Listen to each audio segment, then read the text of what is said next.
Okay, the last one is the girl burning. Uh, uh, Another sad story. Uh, I was out in a town called Karawani and was just doing some more VIP and executive level transporting in a helicopter. And I get a call for a very badly burned little girl in a village not far from us. So I loaded up, found somebody with the phone that got me coordinates out there, and I found them. And unfortunately, lightning had struck their little hut. They lived in very primitive earthen huts with thatch roofs, and it quickly burned. It burned this poor little girl very bad.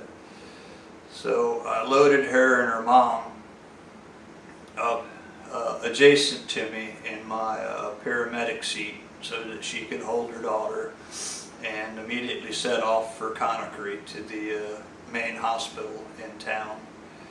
The poor little girl's in great pain,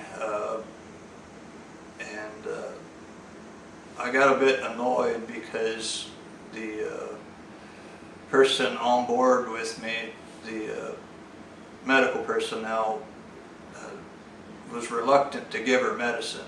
And again, I'm not a medical type person, but that bothered me enough, and I finally said, is it a problem to give her medicine? And they're like, no. And I said, then by God, let her not feel this pain.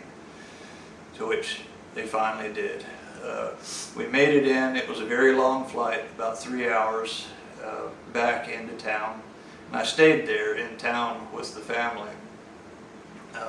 And unfortunately, she didn't make it.